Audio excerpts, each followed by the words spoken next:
Hey everybody, what's going on? I did a couple of changes on the bike.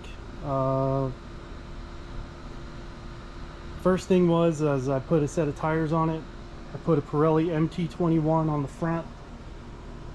I heard that was a good front tire for, you know, on-off riding, so I went with that because everybody kept saying the MT21 was awesome, and then I kept hearing that the D606 was a really good back tire, so that's the combination I'm running.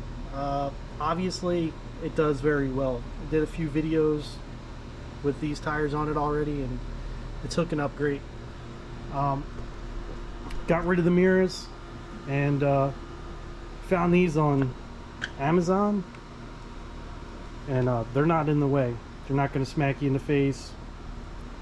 They're just, I mean, they're little bubble mirrors, but they work. They're not the best, but we're not using them for that much in traffic. Probably going to get a double take mirror, just one, and then get rid of the hand guards and the mirrors altogether. So anyway, the Airbox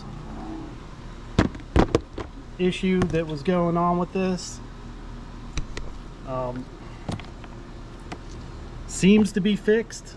I've had it out a few times, and it's not falling out. Although, I mean, it's pretty secure in there now, and that's just siliconed with a little bit of silicone on the top of the block and at the bottom of the block. Just make sure you don't impede the reeds opening and closing with the silicone. I would not get that sloppy with it. I would be really cautious of how you're putting it in there. Make sure you're using alcohol to wipe all this stuff down and make sure it looks pretty. You know what I mean? And that was told to me by KTM rep. Told me that that was going to be the fix for it, so that's what I did. The other thing that I did was I put the larger brake stop on this thing, because the stock one is really not that great. The stock one just does not hang out far enough, and when you're riding hard and you're doing wheelies and stuff, you want to make sure you can hit your back brake. So I got this one off of Amazon, a little cheapy one, but it works perfect. You know what I mean? You could buy them from Rocky Mountain and a bunch of other places that have these, but yeah, Amazon sells them too, and I think this thing was like 12 bucks, so it works fantastically. And so far it's been a fun bike. You know what I mean? I like the bike. It's just certain things that go on with new bikes. You know, this is an all new bike. You have all new problems with an all new bike.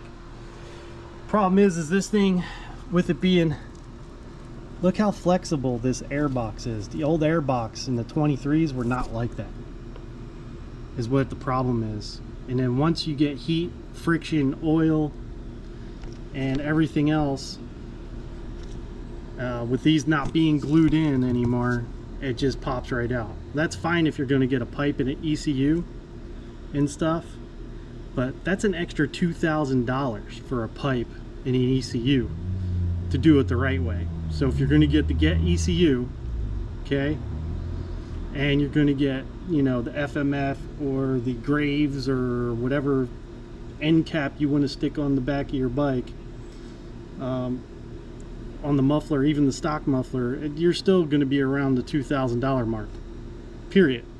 So if you want to stay away from the ECU and the pipe and not have to worry about just gluing these in, I would just glue those in. You know what I mean? Or until you can afford to get the $2,000 pipe and ECU.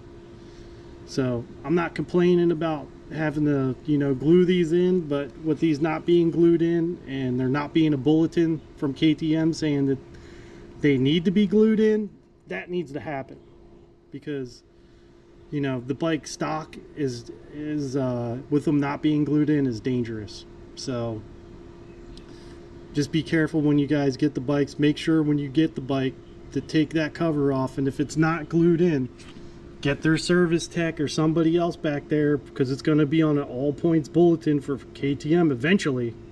I'm not sure if it is yet, but it's going to be eventually. Make sure those reed blocks are glued in there, because it's an expensive bike to get hurt on.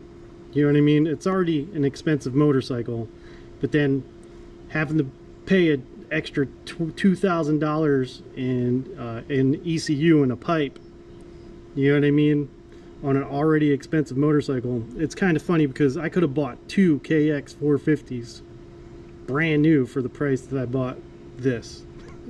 23s, not 24s, 23 leftovers. So put that in perspective, you know what I mean?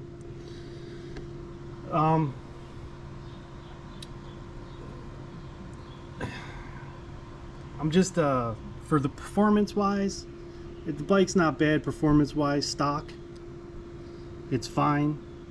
It does need a pipe. It's really corked up. All this stuff that's on the side of the motor, I mean, is nothing but a problem.